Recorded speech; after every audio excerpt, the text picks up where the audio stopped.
Dakota State, and, of course, the last 10 years at Wyoming. Dave, Softy, Mahler, KJR Seattle with us on 365 Sports. Well, UW did it. They ran the table. Penix and the Huskies sweep Oregon, and Dave's set up now. They get a chance to take a deep breath. Do they need that after the gauntlet of the Pac-12?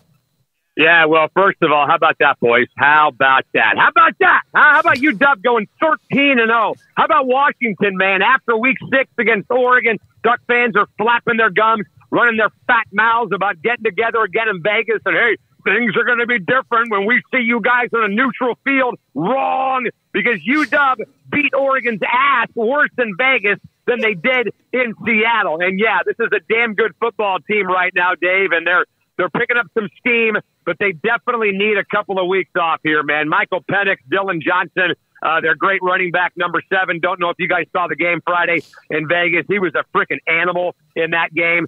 They got 1st and 20 on the last drive of the game for UW after a holding penalty. And Dylan Johnson says, you know what? Don't worry about it. I got it myself. I got all of it myself against a really good front 7, guys, against a defense that was really solid the entire year. But that was until UW came to Vegas and tore them up on national TV and got to 13-0. And now we get your boy Stark, my old guy up here in Seattle, and the Texas Longhorns, baby, coming to town in New Orleans on New Year's Day, and I can't wait.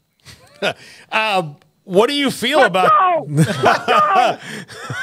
what do you feel about the matchup with Texas? I mean, you saw them in a bowl game last year that doesn't really doesn't really translate in modern college football because of opt-outs and all that. But this is 2 pretty high-flying offenses and solid Ds. Yeah, I mean, look, anybody who looks at the Alamo Dome or the Alamo Bowl a year ago and says, well, we got this because we beat – it's apples and oranges. You're exactly right. It's stupid. I mean, Bijan Robinson bailed out of that game, didn't even play. Now you got Jonathan Brooks. You got a great depth, I think, at running back. If I'm not mistaken, you guys can tell me, but it feels like Texas has a lot of depth at the running back spot. It's going to be a totally different animal versus where they were a year ago. There's no question about that, man. I mean, this Texas run defense is really, really good. As you guys know, really, really stout. I think Washington is going to be able to throw the ball on Texas. I don't know if they'll be able to run it the way they did against the Oregon Ducks. But, dude, I think you're right. I think it's going to be a high-scoring game. I think you better carve out about 4 hours for the entire thing on New Year's Day, and the over might hit by halftime. That's what I think. Yeah, you won't have to worry about Jonathan Brooks. He's hurt, so he's out, but they have some 5-star youngins that have already kind of stepped in and really done their thing really well. And I am very curious to see how Washington's able to run the football against that Texas defense. They are something else. But I'm also curious to see how Michael Penix is able to do facing this Texas defense. Softy, what's your Heisman pitch for Michael Penix? It seems like he was in that conversation, and then he just really wasn't, and it was more about Bo Nix, and it was Jaden Daniels. And Jaden Daniels, with all due respect, is not playing in the types of games that Michael Penix is playing in. So what is your thoughts on Penix and the Heisman Trophy? Well, that's exactly what my argument would be, that between him and Bo Nix and Marvin Harrison and Jaden Daniels, he's the only one that's 13-0. He's the only one that survived the gauntlet of the schedule that college football threw at him. He played Bo Nix twice, and he beat him twice, once in Seattle and once in Vegas on a neutral field.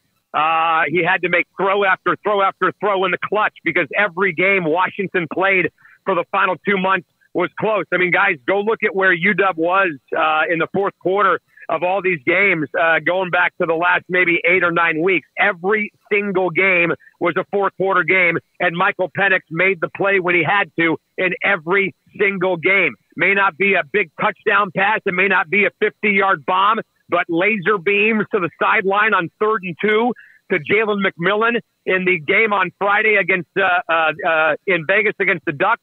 Laser beam to Roma Dunze on 3rd down to beat the Oregon State Beavers.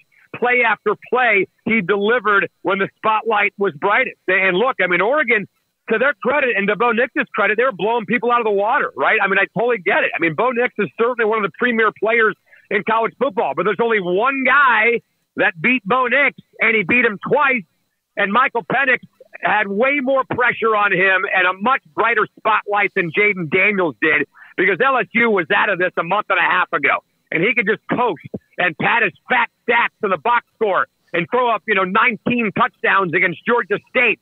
or whoever the hell it was they played in November. So I think from a pressure perspective, from a clutch perspective, nobody can hold a candle, I think, to number 9, man. Nobody. Garrett Ross is an LSU fan, but Garrett, you're over there going, yeah. I mean, we've talked about the Heisman. He's right. He's 1,000% right. Yeah. Yeah. Hey, listen, guys, I got to bail on you. I got something going on here back in the studio, but let's do it again before the bowl game, all right? All right, buddy. Good to have you. Softy. Dave Softy Mahler, KJR Radio in Seattle. Full throttle. So that's what it feels like when your 13-0 team goes to the playoff? Yeah. Hey, let's do you